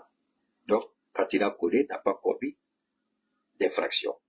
Est-ce qu'arrivé au Burkina, il a commis des actes qui sont répréhensibles? Bon, ils ont essayé encore de nous attaquer, hein. Je sais pas, ça devient trop compliqué. Attendez, je vais me préserver parce qu'on n'a pas encore fait pour le général, hein. Bon, on dirait que la Côte d'Ivoire, bon, bon, on va faire pour la Côte d'Ivoire. Et puis, demain, peut-être demain, je fais, parce que ce sera beaucoup trop. C'est beaucoup. Est-ce que beaucoup, il faut donner un peu, si tu mets trop la il t'en peut pas, il faut aller étape par étape. Cette bibliothèque qui est assise là, hein, c'est un arbre qui est là, c'est un baobab qui est assis. Adjumani me connaît mal. S'il me connaissait, il allait fermer sa sale gueule là. Il m'a provoqué. Et je n'aime pas qu'on me provoque. Alors, continuez de, on essaie de nous attaquer, donc vraiment serrer la ceinture, et sinon, je continue encore. Alors, vous voyez, voilà Adjumani qui dit ouvertement que Katina doit être entendue. Sur quelle base? Est-ce que la Côte d'Ivoire a déclaré le Sahel comme zone rouge où aucun Ivoirien ne doit aller? Si tu le fais, à ton retour, forcément, on doit t'écouter. Ça, c'est un. Si ce n'est pas le cas, donc, Kone Katina n'a commis aucune erreur. Est-ce qu'au Burkina, le fait d'apporter son soutien au président burkinabé, est-ce qu'il défie l'autorité de l'État de Côte d'Ivoire? Pas du tout. Si l'autorité de l'État de Côte d'Ivoire est défiée, c'est que l'autorité de l'État de Côte d'Ivoire, alors la Côte d'Ivoire se dit base arrière de déstabilisation du Burkina. Sinon, Katina n'a rien fait de répréhensible, rien fait contraire à la loi en vigueur en Côte d'Ivoire. Parce que pour que tu sois entendu, il faut que tu aies violé la loi en Côte d'Ivoire. Ce idiot, ce raté, ce pervers de ministre-là, il ne comprend pas ça. Alors, comme c'est le RHDP, il comprenait que là-bas, les textes là, c'est pas leur problème. Puisque Ouattara lui-même, il a violé à maintes reprises et les textes de la CEDEAO et les textes de l'IMOA. Donc, eux là, les tests là, c'est pas dans leur agenda. Ils maîtrisent pas, ils connaissent pas, ils s'en fichent. Tu vois, ouais, ils s'en fichent. Sinon, si tu maîtrises les tests, qu'est-ce que Katina a dit au Burkina, qui est contraire à la loi de Côte d'Ivoire, ou qui met en péril la sécurité nationale à Côte d'Ivoire? Qu'est-ce que Katina a dit? Il n'a rien dit. Parce que pour lui, le fait que le capitaine ait dit que la Côte d'Ivoire est un État, est devenu, pardon, une base arrière. Mais est-ce que c'est faux? Est-ce que c'est faux? Tous ceux qui ont fui les anciens ministres du régime déchu sont tous en Côte d'Ivoire. On les voit parler sur les plateaux de télévision et en Côte d'Ivoire et en France. Il lance des pics contre le régime du Brem. Est-ce qu'il n'a pas tort de le dire? Il a tout le tort. Il a tout à fait raison de le dire. Deux. Parce que Sorogio est allé au Burkina. Donc, il faut écouter Kone Katina, c'est tellement qu'il a rencontré Sorogio. Mais jusqu'à preuve du contraire, ni le renseignement ivoirien, ni encore la presse burkinabé n'a montré Kone Katina avec Sorogio. Même si je pense que c'est ça, cela aurait été une très bonne chose que Katina puisse s'enquérir de l'état de santé de Sorogio et de la disponibilité de Sorogio à travailler dans une coalition. Mais c'est un politicien. Est-ce que Sorogio Adjumani, j'ai envie de dire bâtard là, mais j'ai trop dit ça la semaine dernière sur les Algériens. Mais est-ce que Sorogio est interdit de s'allier à un parti politique en Côte d'Ivoire? Non. Vous l'empêchez de rentrer, mais vous ne pouvez jamais l'empêcher d'être ivoirien. Vous avez bloqué ses documents de voyage. Il a reçu d'autres documents de voyage pour pouvoir se déplacer dans le monde. Il peut décider, dire à son mouvement, à son parti, soutenir telle ou telle coalition, tel ou tel parti politique. Il a le droit de le dire. Vous pouvez l'empêcher de rentrer, mais vous ne pouvez pas l'empêcher de s'exprimer, sa liberté. Vous ne pouvez pas. Alors, si vous faites allusion du fait que Katina est allé au Burkina, peut-être qu'il a rencontré Soro, moi je sais pas Keïta, comme pour le moment je suis pas au Burkina. Parce que dès que je descends au Burkina, après avoir rencontré le capitaine Traoré, forcément je vais rencontrer Soro, ça c'est une certitude. Moi je le dis, je le cache même pas. Que ce soit au Burkina ou au Niger, dès que j'ai fini de rencontrer les autorités, dans la plus grande discrétion, je vais rencontrer Sorokium, je vais m'entretenir avec Sorokium, on va parler. Pourquoi je ne vais pas voir Sorokium si je suis au Niger? Pourquoi je ne vais pas le voir si je suis au Burkina? Qui m'empêche de le faire? C'est pas le Sahel. À cause de ce minable président criminel que vous avez là, moi, je ne dois pas rencontrer Sorogio parce que ma vie, là, c'est lui qui détient ça, ou la vie de Soro, là, ça entre les mains de Ouattara. Pourquoi Katina n'a pas le droit de voir Sorogio si jamais tel était le cas? Mais ici, comme il nous dit, le ministre est raté et pervers, le voleur criminel, il dit ici, il est tellement bête qu'il révise. Par moment, je le vois parler, je me pose la question, est-ce que ce gars-là, il a une intelligence? Mais là, il a parlé, vous avez vu des idiots de journalistes qui ont applaudi, hein, au siège du RHDP. J'étais dépassé, il dit, mais comment on peut être bidam comme ça? Alors, pour eux, ils ont tellement bien parlé que il n'y aura pas quelqu'un pour remettre en cause ce qu'Adjumani a dit. Ça, c'est mal connaître Dieu, c'est mal connaître Keïta. Ce que je viens de dire, est-ce qu'Adjumani s'attendait à ça? Est-ce que j'ai pas démonté Adjumani? Est-ce que ce qu'Adjumani dit peut tenir devant ce que j'ai dit? Est-ce que Katina a commis un crime? Non. Est-ce qu'il a commis une erreur? Non. Est-ce qu'il a violé la loi? Non. Est-ce qu'il a défié l'autorité de l'État? Non. Il est libre, comme tout citoyen ivoirien, d'aller où il veut, parler avec qui il veut. Ça, c'est le droit que la constitution de l'État de Côte d'Ivoire reconnaît à Katina. Un malade, un déraciné, un pervers, un voleur, un désintégré moralement, intellectuellement, culturellement, socialement, Adjumani pense que il faut écouter Katina. Pour lui dire quoi? Il faut l'écouter. Alors, quand il dit il faut écouter Katina, je vous en prie, pour tous les politiciens comme moi, pour tous les stratèges en politique comme moi, pour tous les avertis en politique comme moi, il faut l'écouter parce qu'il peut-être il a parlé avec Ibrahim. Il faut l'écouter, peut-être il a rencontré Sorobio. Les idiots des journalistes qui étaient assis là-bas, qui l'ont écouté, ils n'ont rien compris. Beaucoup de gens, j'ai vu les gens, mais ce que Adjumani, les sous-entendus d'Adjumani, il sait très bien que c'est un code qu'il envoie à Katina et à Laurent Gbagbo. Mais ce code-là, moi, je le casse et puis je le mets à la disposition du monde entier. Voilà ce qui était sous-entendu dans les propos d'Adjumani. S'il y a quelqu'un qui pense qu'il a une culotte assez solide, une ceinture assez solide, qu'il vienne s'affronter. C'est pourquoi je dis, si tu es un garçon, tu es sûr que tu es un garçon, ton pied dit là, faut prendre, viens. Je vais enlever ta culotte, tu sauras même pas comment il faut partir, parce que de toute façon, j'ai t'allumé là. Quand je finis là, tu vas oublier que tu as un PhD. Adjumani, il faut venir. Est-ce qu'Adjumani s'attendait à une telle analyse de la part de quelqu'un? Non. Il a cru qu'on va dire, oh, il reste des prêts à quoi? Tu es idiot, tu peux pas. Comment vas-tu, Balou? Ça va? J'ai vu que tu m'as envoyé un message après que tu savais pas que j'étais en direct. Ça va, ma soeur? Voilà. Elle aussi, elle est arrivée, Badou, elle m'a envoyé la vidéo d'une jeune dame, c'était Traoré. On va parler si je n'oublie pas. Merci beaucoup pour la vidéo. J'ai pris plaisir à écouter la dame. Alors, ici, vous dites, il faut écouter Katina. Sur quelle base on va écouter Katina? Qu'est-ce qu'il a fait? Toi, ton fils, voleur que tu es là, ton fils là, les bêtises qu'il fait avec l'argent des Ivoiriens en France là, toi, tu n'es pas entendu. Voleur que tu es. Tu avais un passeport ghanéen, on t'a arraché ça. Idiot. Toi, on t'a pas entendu. Voilà un ministre qui avait un passeport ghanéen, qui a fait ça dans la clandestinité, dans le dos de Ouattara. Et puis ils ont dit à Ouattara qu'il a un passeport ghanéen, ils ont saisi ça. Maintenant, il faut qu'il se justifie devant Ouattara. Maintenant, comme on a saisi son passeport, il faut qu'il vienne jouer le gros bras. Je vous ai donné point par point comment Ben Ali est tombé en Tunisie. C'est pas une armée qui a fait tomber Ben Ali. C'est pas l'armée qui a fait tomber Ben Ali. C'est un commerçant ambulant qui avait une maîtrise, qui n'arrivait pas à avoir du travail, dont les conditions sociales et financières étaient instables. Il n'avait pas les moyens. Un commerçant ambulant, il s'est débrouillé pour acheter quelques marchandises qu'il vendait au bord de la route pour soutenir sa famille. C'est celui-là qui s'est aspergé d'essence et il s'est enflammé et c'est sa mort qui a entraîné la révolution. Cette révolution qui a fait partie Ben Ali. Cette révolution que le Nigeria est en train d'expérimenter aujourd'hui avec Tinubu. Il a peur comme c'est pas permis. Cette histoire de Dangote, je vais vous laisser ça aussi. Un autre jour, je vais parler de Dangote.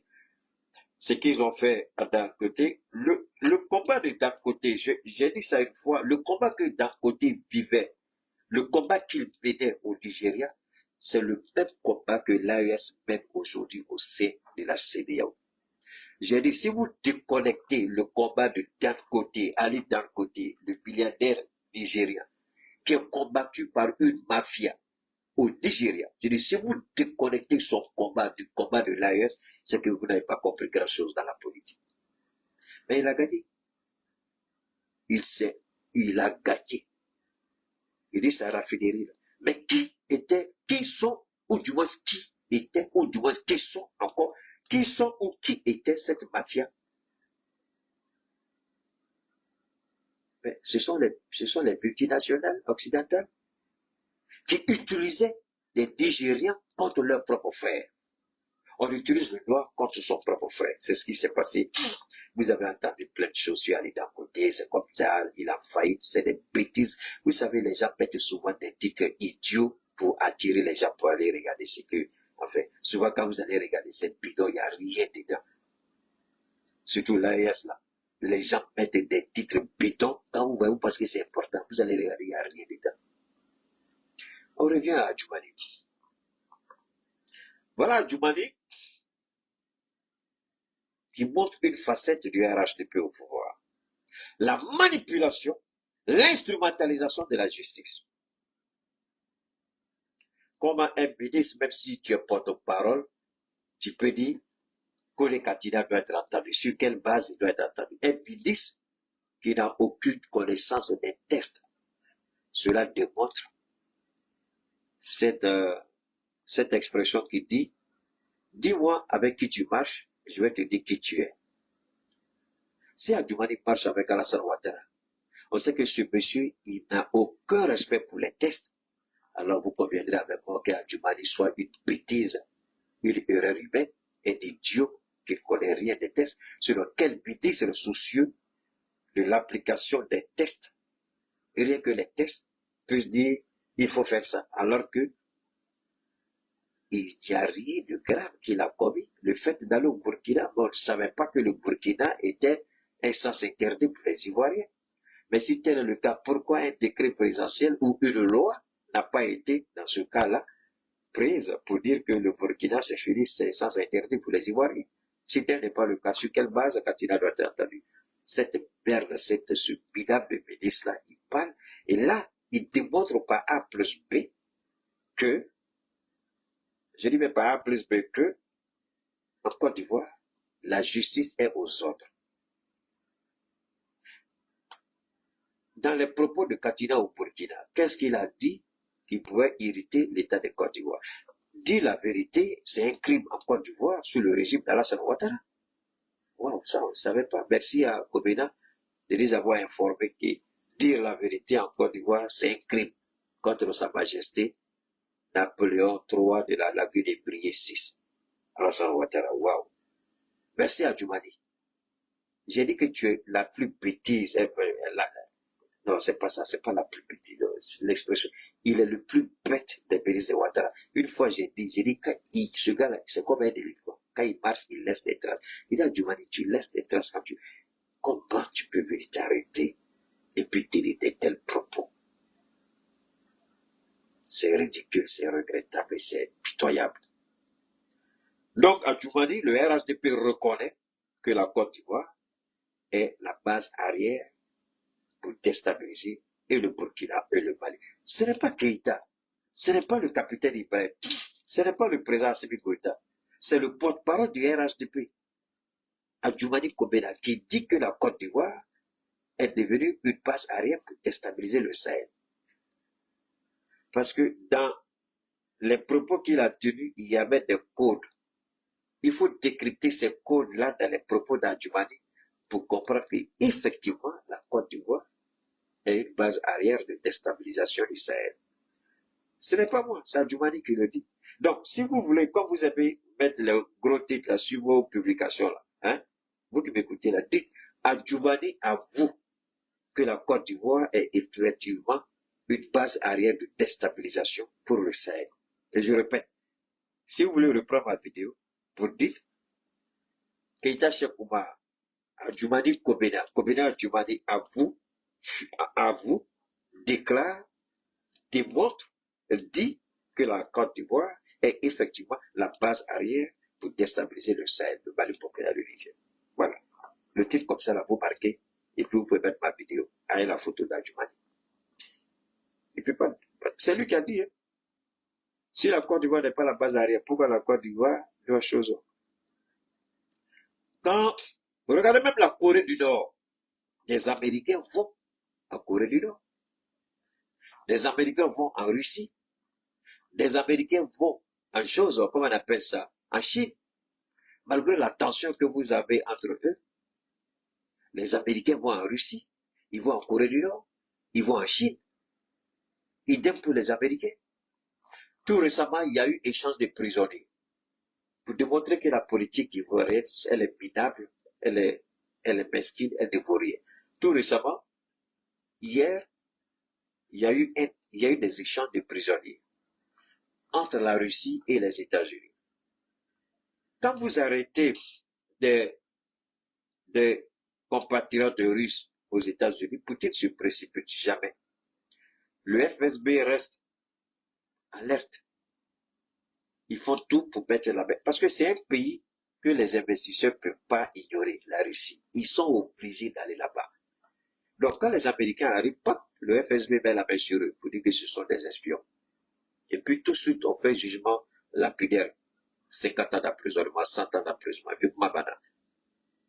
Le président va crier, mais en dessous, la CIA et le FSB font des négociations sur instruction des deux présidents pour obtenir la libération. Il y a une petite, personnellement, il allait à l'aéroport, il allait recevoir, accueillir les Russes qui avaient été arrêtés aux États-Unis. Donc, il y a eu échange de prisonniers. Il a envoyé un avion spécial pour aller les chercher aux États-Unis. Ils sont venus. Les Américains, ils ont envoyé leur avion spécial, ils ont pris les Américains, ils ont fait échange. Donc, quand vous voyez des idiots comme ça, là, qui parlent de la politique, vous posez la question, attendez, est-ce que ceux-là, ils comprennent ce que c'est que la politique? Malgré tout ce que les Américains disent de Poutine ou de la Russie, ils n'ont jamais rompu. C'est-à-dire, la fenêtre de discussion, là, ils n'ont jamais fermé. Parce que ce n'est pas dans l'intérêt des États-Unis. La Russie peut se passer des Américains, mais les Américains ne peuvent pas se passer de la Russie. Aujourd'hui, que se passe-t-il? Les Américains sont à court des ressources naturelles. Ils ont demandé à la réserve fédérale, ce qu'on appelle la Banque centrale, aux États-Unis c'est la réserve fédérale, de lever toutes les sanctions sur les banques centrales, sur certaines banques et la Banque centrale russe, pour que les transactions... Et là même encore, les Russes, ils disent qu'ils ne prennent pas le dollar. Donc, ils prennent le dollar américain pour acheter le rouble russe. Et c'est avec ça que les transactions se font. Aujourd'hui, dans le monde, la Russie ne prend plus le dollar à quelqu'un. Si vous payez, on vous donne le montant en rouble. Donc, vous allez vous acheter le rouble sur le marché où la banque russe émet, vous achetez, et puis vous faites vos transactions en Russie. Dans les BRICS, là, c'est ça. C'est pourquoi les gens, ils savent très bien que tôt ou tard, nous, on va sortir de cette histoire de monnaie. Parce que ça ne va pas nous avantager, ça ne va pas nous arranger. Ça, c'est notre débat pour un autre jour. Donc, pour vous dire tout simplement que même les Américains qui poussent les gens à la bêtise, là, ils n'ont jamais fermé la porte. Tel qu'on voit l'animosité dans la CEDEAO, là. Les Américains, malgré qu'ils, c'est eux qui ont dicté les 21 000 sanctions contre la Russie, là. Ils n'ont jamais fermé, eux, Américains, toutes les portes à la Russie. Jamais. Parce qu'il y a des secteurs clés où les Américains, malgré la grande gueule qu'ils font, là, il y a un secteur que seule la Russie a la technologie dans le monde. Personne d'autre. Je ne sais pas comment, mais ils n'ont jamais dévoilé cette technologie-là. Je ne sais pas trop comment. Les Américains ont fait fatiguer, ils n'ont pas pu. Ils ont tenté de se passer des Russes. Quand ça a été Niamey, Kamago, ils ont appelé les Russes au secours. Les Russes sont allés. Ils font tout, mais les Russes. Vous savez, il y a deux pays qui arrivent à espionner les pays occidentaux. Mais les pays occidentaux ne peuvent jamais espionner ces deux pays-là. La Russie et puis la Chine. Qui arrivent à espionner et l'Europe, et les États-Unis, et le Canada, et l'Australie. Mais eux, ils ne peuvent pas. Ils ne peuvent jamais espionner ni la Chine ni la Russie. Jamais. Mais eux, c'est pourquoi quand ils disent qu'ils interceptent les communications des Russes, là-bas, souvent je ris. Les gens veulent se donner de la valeur, de l'importance. Ils ne peuvent pas. Ils n'ont jamais réussi. S'ils le pouvaient, Au Mali, si on allait le savoir tout de suite. Mais notre communication, ils n'ont jamais pu percer nos communications dans le Sahel parce que nous travaillons avec des logiciels russes. Cela me permet de dire une chose importante. Je vous avais parlé, mais là, tout le monde a une idée sur ce minable de Midi Adjoumani. On va continuer à notre direct. Je ne sais pas si on pourra finir complètement la partie du général, mais je vais vous faire écouter, Inch'Allah.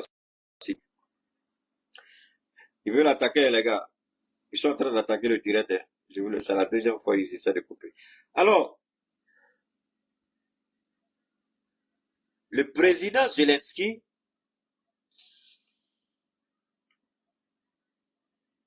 a déclaré, je répète, le président Zelensky a déclaré que effectivement, il a envoyé des mercenaires ukrainiens pour soutenir les terroristes à combattre le Mali. Puisque l'armée malienne est appuyée, est aidée, est soutenue par des officiers russes. Donc, il y a quelque chose qui est en train de se mettre en place,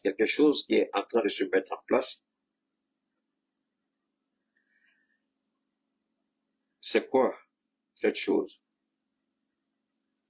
La dernière fois, j'avais évoqué ça avec vous.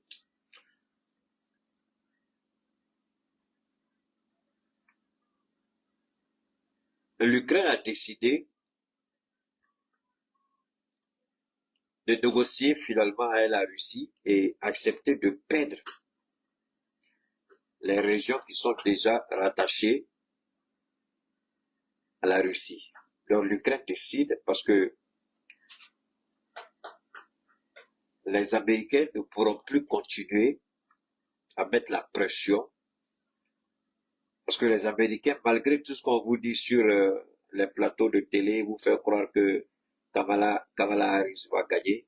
Si vous connaissez les Américains, vous allez vous méfier de ces petites choses-là, ces petits mensonges-là sur les plateaux de télé. Ils veulent créer le doute par l'offensive communicationnelle, faire croire que la femme-là, elle peut. Quand elle et Donald Trump sont dans la même ville pour tenir des meetings de campagne, quand vous regardez les meetings de campagne de Donald Trump et puis pour elle, des campagnes qui se tiennent simultanément par moment, à peine elle réussit à avoir quelques centaines de personnes pendant que Donald Trump, il ne peut même pas, c'est-à-dire l'espace loué même refuse du monde. Je ne dis pas que c'est un signe évident, mais pour quiconque connaît Donald Trump, après tout ce qu'il a vécu, tout ce qu'il a surmonté, et il est toujours dans la course, si vous croyez que c'est une repêchée de dernière minute qui va venir, moi au début j'étais démocrate, mais ça c'était dans mes débuts dans la politique américaine, mais après je me suis rendu compte que les démocrates ils sont pas honnêtes, parce que la perversion, la racine de la perversion de l'immoralité se trouve au sein des démocrates. C'est là que je dis ça, c'est pas ma place. Contrairement aux républicains qui défendent les valeurs et les vertus de la famille. La perversion et l'immoralité, là, c'est Barack Obama qui a amené ça aux États-Unis. Légalisation de l'homosexualité, toutes ces bêtises, c'est Barack Obama pendant son deuxième mandat. C'est lui. Et Donald Trump dit, ça marche pas avec lui. Donc, si vous avez la crainte de Dieu, bon, et puis vous êtes démocrate, bon, c'est votre choix. C'est là que moi j'ai viré, je suis devenu républicain. Républicain parce que ils encouragent l'entrepreneuriat. L'entrepreneuriat. Ils encouragent. Et ce qui me plaît chez les républicains, c'est-à-dire le même combat que moi je mène au Mali ici, c'est le même combat que les républicains mènent aux États-Unis. C'est-à-dire, ils mettent la patrie d'abord. La patrie avant toute chose. Et moi, quand je vois que des gens défendent les mêmes valeurs que moi, je n'ai pas de raison de les attaquer ou de les détester ou de dire, ah, je comprends pas. Je suis obligé d'être d'accord avec Trump parce que moi, je dis Trump, c'est la même philosophie que j'ai pour le Mali, c'est la même philosophie que Trump a pour les États-Unis. Alors, pourquoi je vais m'opposer à Trump? Je ne vois pas.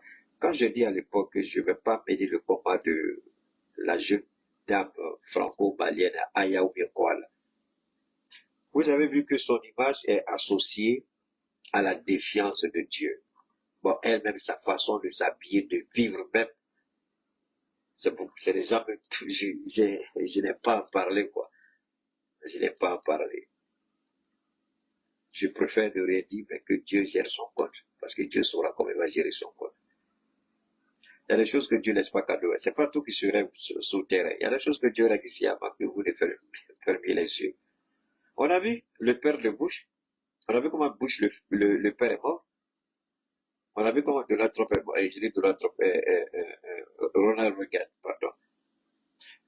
Bush le père, là, si vous avez vu comment il est mort, l'ancien président, et quand vous regardez Bush le fils aujourd'hui, là, quand vous le regardez, parce qu'il y a trop de, c'est-à-dire, il y a trop de sang sur leurs mains. Mais comme ils sont super puissants, ils ne rendent pas compte à quelqu'un. Mais Dieu montre un tout petit peu avant qu'il ne ferme les yeux. Si vous avez vu la mort de Bush le père, et si vous voyez Bush le fils aujourd'hui, hey, malgré les milliards qu'ils ont, regardez Bush le fils aujourd'hui, à quoi il ressemble. Mais regardez Donald Trump, à ses 72 ans, il a quoi? Regardez comme il est solide comme gaillard. Un solide gaillard. Alors, vous voyez, c'est un peu ça.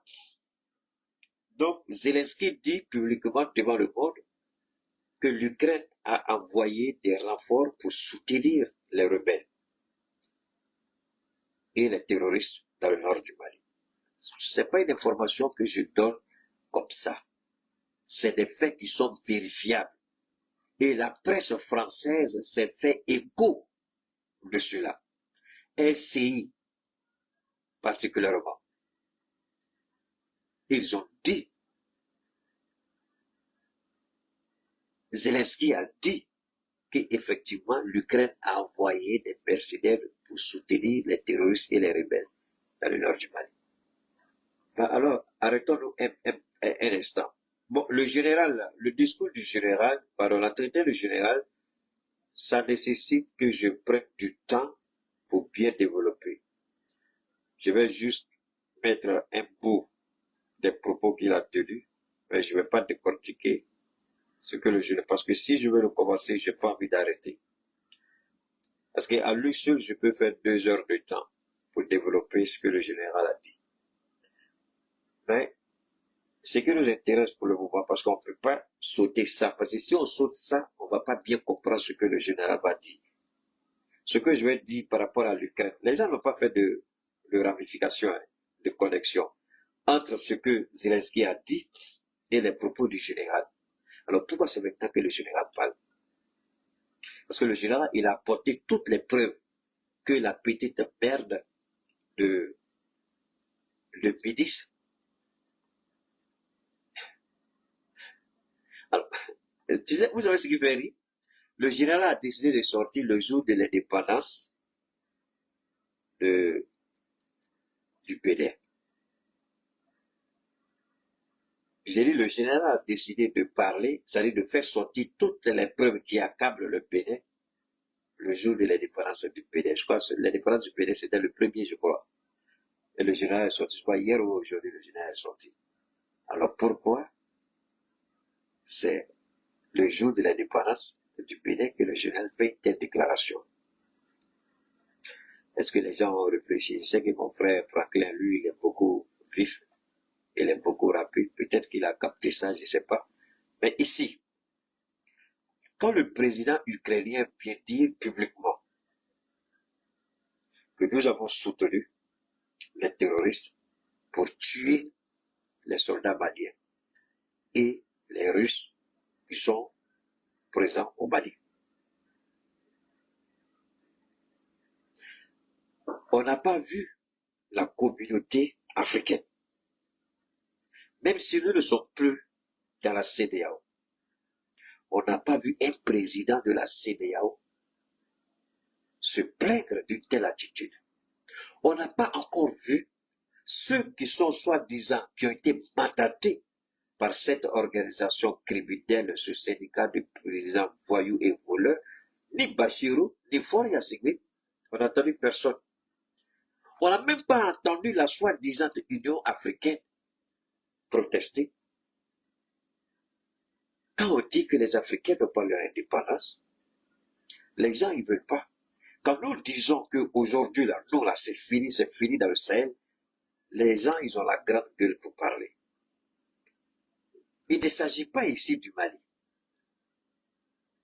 Zelensky, il a la grande gueule pour parler parce qu'il s'est dit, il peut le faire. Il a le soutien de l'OTAN. Alors, je vous ramène encore en arrière.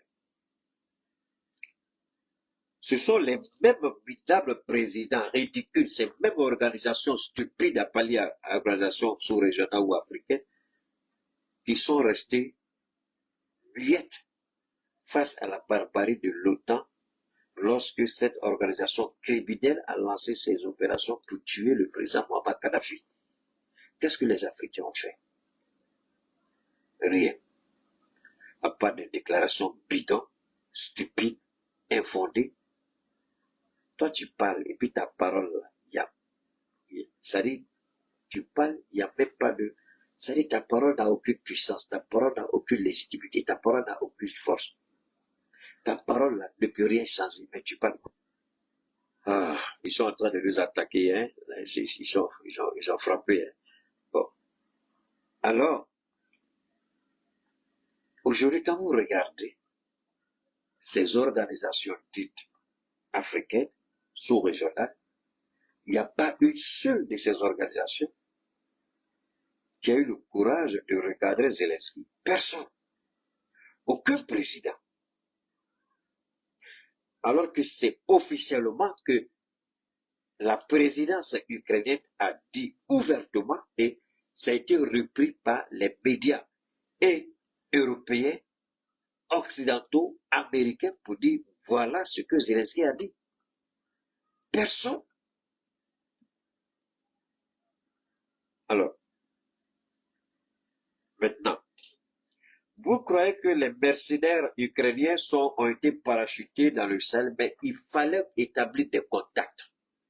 C'est en cela que la déclaration, dans l'entretien qu'il a accordé à la radio-télévision du Niger, le général a dit quelque chose de fondamental. Comment la DGSE est en contact avec tous les groupes terroristes dans le Sahel. C'est pourquoi je vous ai dit, si vous ne comprenez pas bien ce que je dis ici par rapport à Zelensky, il sera difficile pour certaines personnes, c'est sûr, de comprendre les propos du général. Alors que le général n'a renvoyé personne à Zelensky, mais c'est Keïta qui fait cette ramification pour vous permettre de comprendre ce qui est en jeu. Quand je vous dis que la DGSE et l'armée algérienne sont toujours en contact et travaillent ensemble, ne regardez pas les déclarations politiques de l'Algérie, parce que ça, c'est pas eux qui ont le véritable pouvoir d'Algérie. Ceux qui ont le véritable pouvoir, c'est l'armée. Et c'est cette armée qui travaille avec le renseignement français. C'est cette armée-là qui est en contact avec tous les groupes terroristes dans le Sahel. Et c'est cette armée qui est en contact avec l'Ukraine. Alors, vous comprenez que la France, c'est elle qui a établi le contact entre les officiels ukrainiens et l'Algérie et les groupes terroristes dans le nord qui sont dans la part frontalière entre le Mali et l'Algérie. On ne vous a pas dit ça. Vous n'avez pas entendu ça. Mais c'est ici. Seulement ici. Parce que le babab de Dieu est là.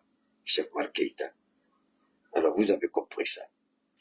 Comment les mises en place, les contacts, c'est la DGSE qui a établi le contact entre l'Algérie, l'Ukraine et les groupes terroristes.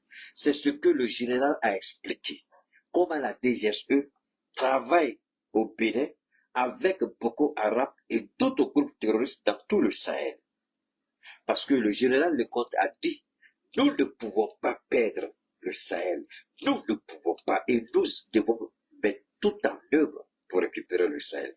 Si je vous ai toujours dit, si vous oubliez ça, c'est que c'est pas la peine de venir suivre Keïta. Parce que tout ce que Keïta dit, il y a une logique dans tout ce qu'il dit. Depuis qu'il a commencé à mener ce combat, il y a une constance et une logique. Je ne vais jamais parachuter les choses ici. Il y a toujours une logique dans tout ce que je fais. Peut-être que celui qui est bien avisé, qui me suit bien, il peut écrire un livre. On peut écrire un livre. Et ce que je fais ici, depuis des années, ça peut même être étudié dans les universités. Parce qu'il y a une constance dans tout ce que je fais. Je n'ai jamais craché dans une assiette et puis je suis allé manger dedans. L'éveil de la conscience, c'est un travail de longue haleine. C'est pas comme ça. Il faut que les gens comprennent et tu ne peux pas réussir ce travail d'éveil si tu ne maîtrises pas l'histoire. Et si tu maîtrises l'histoire, il faut savoir mettre les événements ensemble pour donner un sens. Quand tu maîtrises l'histoire, tu sais mettre les événements ensemble, et puis, par rapport à la situation actuelle, tout le monde comprend aisément. Donc, au Sahel, vous avez un premier message. On ne sera jamais soutenu par aucune organisation africaine. Ça, c'est une certitude déjà, que les présidents du Sahel savent, il nous appartient de le dire haut et fort pour que la population comprenne cela. On ne sera jamais soutenu par aucune organisation sous-régionale ou africaine. Jamais. Même pas les Nations Unies n'ont condamné les propos de Zelensky. Même pas les Nations Unies. Je répète, même pas les Nations Unies. Ceux qui se disent même amis du Mali, on n'a même pas vu quelqu'un dénoncer ça. C'est le président turc là qui, lui, seulement, quand il entend, il chicote. Quand il entend, il chicote. Mais il ne peut pas parler de quelque chose qu'il n'a pas entendu. Mais Poutine sait ce que l'autre a dit. C'est pourquoi Poutine, au lieu de parler, il a décidé de bombarder le Sahel d'équipements et de logiciels pour mettre un terme définitivement au terrorisme dans le Sahel. Il y a une confidence que je vais vous faire. Vous savez, il y a des armes même qu'on va avoir. Poutine va dire, prenez ça. Quand vous aurez l'argent un jour payé. Si vous ne payez même pas, c'est bon. Poutine va faire ça. Parce que là, c'est un défi que Zelensky a lancé à Poutine. C'est là que je vous ai dit, on va les tuer jusqu'à la frontière algérienne. Personne. Et vous avez déjà vu ce qui s'est passé. Comment la conjonction de l'armée de l'air, du Burkina et du Mali, vous avez vu comment ils ont fait descendre un déluge de feu sur les terroristes qui ne s'y attendaient pas. Les gens ne s'y attendaient. Ils croyaient qu'ils avaient sapé le moral.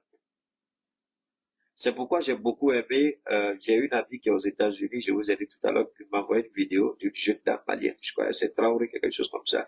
Et les Traoré sont mariés à Traoré, ou est par des apatrides maliens qui publient. Et un de mes combats, c'est ça. Et voilà pourquoi j'apprécie la vidéo, parce que c'est mon combat. C'est le combat que j'ai toujours mené. C'est pourquoi je dis aux gens, n'allez pas regarder tout. N'allez pas tout écouter, n'allez pas tout regarder.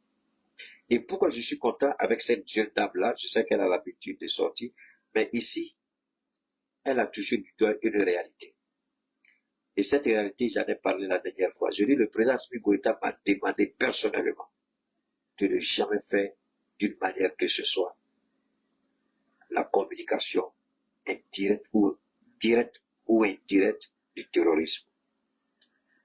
Mais, vous savez, la plupart de tous les gens qui sont sur les réseaux, 80%, beaucoup ne savent même pas ce que c'est que la communication. Parce qu'on peut parler, on parle, on a des vies, on est content. Il y a des gens qui ne maîtrisent même pas le béaba. Parce qu'ils cherchent la visibilité, ils viennent, ils disent tout, du n'importe quoi. Souvent, ils ne savent même pas qu'ils sont en train de faire l'apologie même du terrorisme sans se rendre compte. Et pourtant, le président Assimi Goïta a dit, c'est dangereux, ne le faites pas. Mais combien de personnes peuvent savoir ça? C'est vrai que j'ai eu la chance d'avoir des instruments. Et puis, en plus de ces instruments-là, Dieu merci, c'est pas parce que j'ai seulement ces instruments, mais je sais les utiliser. Parce que avoir les instruments et savoir les utiliser, c'est pas la même chose. Il y a des gens qui peuvent avoir les instruments et ne pas savoir les utiliser. Il y a des gens qui peuvent ne même pas avoir les instruments, mais savoir faire ce qu'il y a lieu de faire. C'est comme ils avaient ces instruments-là. Donc, elle a beaucoup tapé sur ceux qui font ça. Mais il y a des gens aussi qui passent, bon, comme eux, leur français, leur niveau, je peux dire, d'éducation scolaire, peut-être, beaucoup parlent en babara, mais souvent, ne se rendent pas compte des bêtises qu'ils font parce qu'ils parlent en babara. Ils créent le chaos, souvent, le chaos psychologique, je veux dire, sans se rendre compte. Ils créent la panique parce que chacun veut être le premier à donner. Ah, mais non, non, non, mais là, c'est un peu, bon. C'est des conneries. Souvent, ils disent des bêtises sans se rendre compte. Donc, il y a un certain nombre parmi eux que moi, personnellement, j'ai décidé de ne jamais écouter et regarder. Souvent, les gens ne le savent pas, ils m'envoient, mais je ne regarde jamais. Quand ils m'envoient, je supprime. Parce que, ils ne peuvent rien m'apprendre. Ceux qui peuvent m'apprendre quelque chose là, moi, je les ai déjà identifiés. Oui, vous le savez. Je peux vous donner 3, 4 noms. Je peux vous donner Alain Foucault. Je peux vous donner Franklin Yann. Je peux vous donner Nathalie Yam. Quelquefois, la guerre, pas tout le temps. Quelquefois. Et puis là encore, c'est même pas tout. C'est quelques rares fois. Mais je vois. Donc, ceux-là, quand c'est Alain Foucault, c'est Franklin, c'est Nathalie. Bon, Kébi, quelquefois, Kébi aussi, la guerre quelquefois. Et puis moi, je le ferai saouler quelquefois. Zouzou aussi quelquefois. Après ça, il y a plein de gens que je regarde pas. Bon, au Mali, ici, je regarde Iboussi, je regarde Abdul Niang, c'est ça? Abdul Niang, ah oui, Iboussi. Bon, de temps en temps, quand je peux, je regarde Mohamed, je crois. Mais là aussi, c'est pas tout le temps. Parce que souvent, lui aussi, il exagère un peu. Souvent, je nous préviens, souvent, il exagère un peu. Hein? Mais Iboussi, Abdul Niang, eux, ils travaillent sur ils font des interventions factuelles, c'est-à-dire sur des faits précis. Bon, eux, je les regarde beaucoup, je les apprécie beaucoup aussi. Donc, ça, c'est des choses, mais quand vous voyez des gens qui font la propagande sans se rendre compte qu'ils sont en train de jouer contre leur propre pays. Et il y a beaucoup qui font ça. Il y a beaucoup. Mais souvent, quand tu veux essayer de dire, attention, c'est pas comme ça. Bon, il y en a qui se fâchent. Parce que, bon, il y en a qui veulent faire non, quand tu mets qu'à Dieu, montrer que tu es plus chose que moi, blablabla, alors que ça n'a rien à voir. C'est juste pour que on fasse un travail important, un travail de concert, un travail où le pays peut se retrouver, mais pas un travail où on va plonger le pays parce que ça sert à rien.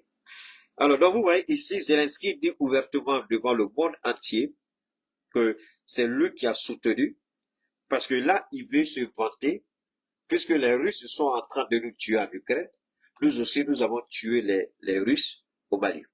En fait, c'est l'objectif et c'est le but visé par Zelensky. Puisque les Russes nous tuent chez nous,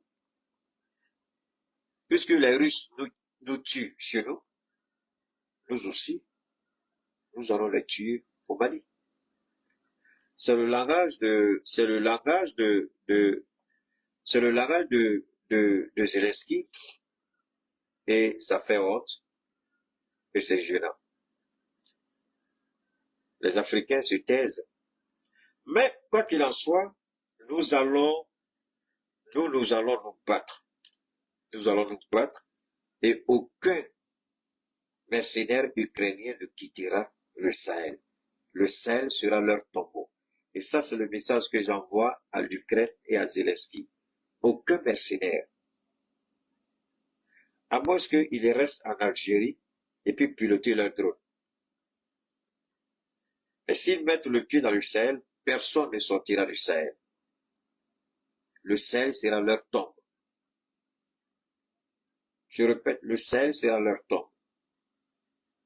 Et si on découvre que d'une manière ou d'une autre, que les drones sont pilotés à partir de l'Algérie, ça veut dire que l'Algérie devient désormais partie prenante directement du conflit dans le Sahel. En ce moment-là, on prendra les dispositions pour répondre à l'Algérie comme il se doit.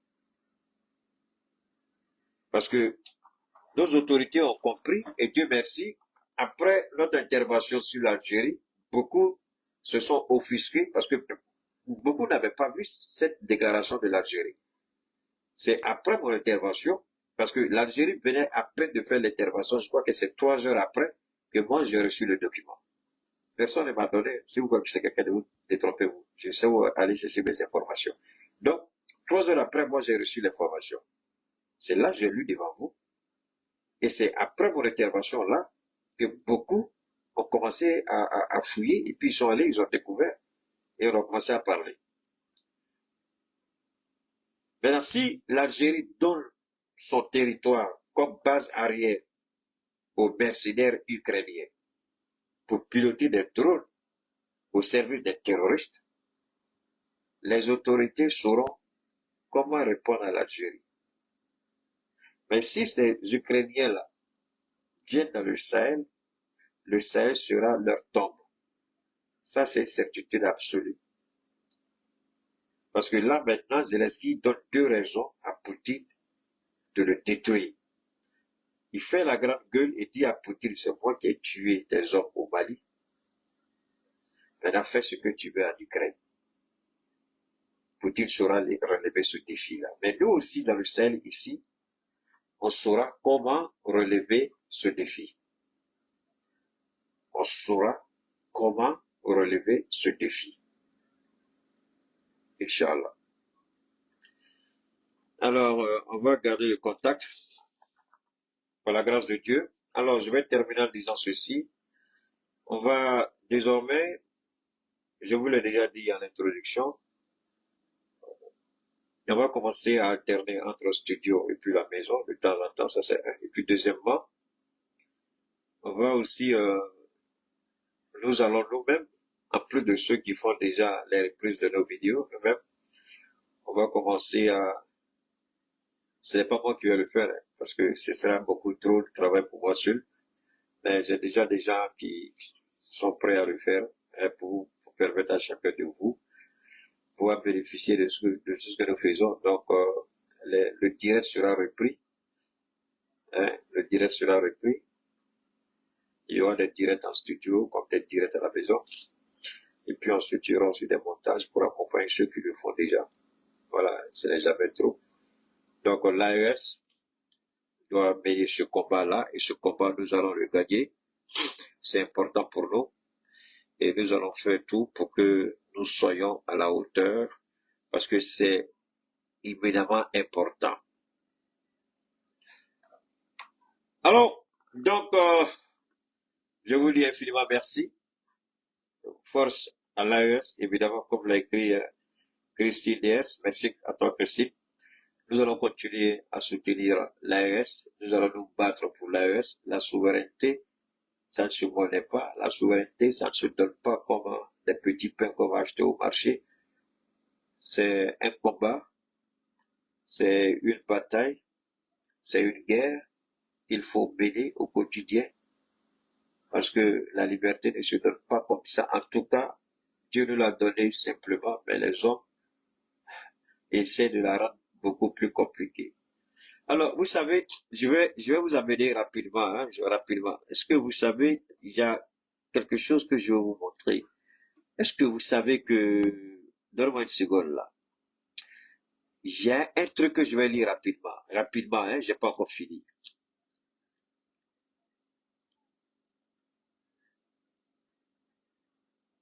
Attendez, ne quittez pas, hein. D'abord, j'allais oublier, je vais revenir là-dessus à notre prochaine intervention. Vous savez, il y a des années de suite, ça remonte à 3 ans, 2 ans, 2 ans, oui.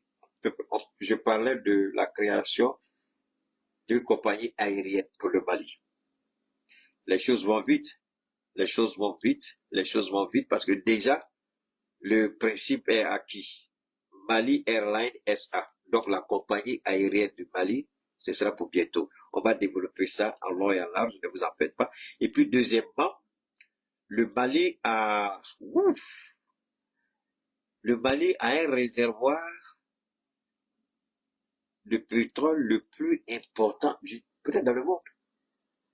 Le Mali a plus de 4000 milliards, attends, je vois, 4000 milliards de barils de pétrole dans le bassin des Taoudéri. Je dis, mais 4000 milliards de barils. Peut-être. Parce que l'Arabie Saoudite ne fait pas ça. Vous commencez à comprendre pourquoi l'Algérie veut créer cette désolation, ce chaos dans le nord du Mali. Il y a ça déjà. Ça, ce n'est que une réserve. Les 4000 milliards de barils. Ça, c'est le pétrole. Il y a le gaz, il y a le lithium, il y a l'uranium, il y a l'or, il y a le cobalt, il y a tout ça. Je ne vous parle que du pétrole. 4 000 milliards. On va développer. Et puis la compagnie aérienne, Air Mali Airlines, non, avant c'était Air Mali, mais c'est Mali Airlines SA. Donc c'est la nouvelle compagnie aérienne qui a été dans le décret. Ça a été adopté au Conseil des ministres. Ok? Ça a été adopté au Conseil des ministres et puis c'est pour bientôt. On va développer ça. Donc Air Mali, bon, Air Mali, ça reste un peu collé à la bouche, sinon c'est Mali Airlines. Voilà, c'est la compagnie qui va naître très bientôt, la compagnie aérienne. Mali Airlines. C'est pourquoi je dis aux opérateurs économiques du Mali, vous ne savez pas chercher l'argent. Vous asseyez, vous pensez que l'argent est tout. C'est là que les opérateurs économiques doivent voir comment ils peuvent être actionnaires. Parce que là, ici, je crois qu'ils vont vendre les actions. Donc, Keita, il a l'oreille tendue. S'il y a action avant, tu vas acheter aussi les actions des gars. J'espère qu'ils vont vendre les actions. Ceux qui veulent acheter les actions, si c'est disponible, j'achète beaucoup d'actions. Parce que ça, c'est pas tu le fais pas pour toi, mais tu le fais pour les enfants. La compagnie est bien gérée. Comment on sait que ce sera bien géré? Donc, c'est les enfants qui vont profiter. Donc, quand tu achètes les actions, parce que les actions seront prises en vente aussi. Donc, tu vas plutôt acheter. Donc, vous qui êtes à l'extérieur, ne dites pas que je sais pas ce que je paye. C'est pas, restez à l'écoute. S'il y a des actions en vente, par exemple, l'État dit, moi, je garde 51%, je vends 49% des actifs. Donc, faut pas rester là-bas. Si vous pouvez vous acheter directement, parce que tout sera propre. Vous achetez, c'est fini pour vous, vous êtes tranquille. Vous achetez les actions, vous êtes tranquille. Voilà. Et c'est à cela que nous allons aussi encourager l'État à vendre les actions, parce que c'est ce qu'a développé le Japon, la vente des actions. Où est le balai de riz au Japon? Vous pensez que c'est un simple balai de riz, mais il est actionnaire dans une multitude d'entreprises au Japon. Parce que quand il gagne un peu, il achète action. Ce qui fait que le Japon est devenu rapidement, après avoir reçu 3 bombes atomiques, le Japon s'est remis sur pied. Imaginez-vous comment c'est arrivé. Et c'est là, écoutez, tout n'est pas bon avec eux. On peut prendre quelques bonnes actions et puis les adapter à notre niveau. Donc, si on regarde le Japon, ce qui a fait du Japon sa puissance, c'est la participation citoyenne, les prises et les achats d'actions. On fait ça au Mali. Parce que le Burkina a commencé. Hein. Le Burkina vient d'ouvrir sa banque de dépôt là, au niveau du trésor. Le Burkina a commencé la banque de dépôt. Le Burkina est en train de nous dépasser de loin sur beaucoup de choses. Il ne faut pas en se blaguer. Alors ici, chacun peut acheter ses actions. C'est pourquoi je dis, vous qui êtes à l'extérieur, restez à l'écoute. S'il y a des ventes, vous venez, vous achetez, vous êtes tranquille. Si vous voulez rentrer dans votre pays, vous rentrez, vous avez des actions par rapport à telle ou telle entreprise. Ça peut vous aider. Donc, on va développer, Mali Airlines SA, on va développer, et puis les 4 000 milliards de barils dans le bassin du Taoundéni, dans le nord du Mali, on va développer tout ça. Et puis, on va aussi, sans oublier, l'intervention du général qui reste un petit crédit sur Keïta. Il faut qu'on décortique, parce que le général n'est pas content de Keïta. J'attendais que tu fasses ton analyse, mais tu n'as rien dit encore. Général, ne t'en fais pas, je vais le faire. Alors, je vous souhaite une très bonne soirée, et puis on se retrouve, Inch'Allah. Demain est un autre jour, sinon il est déjà demain, il est venu chez nous ici, je sais pas, je vous le vois, il est quelle heure. Il est déjà venu ici. On garde le contact et à très bientôt.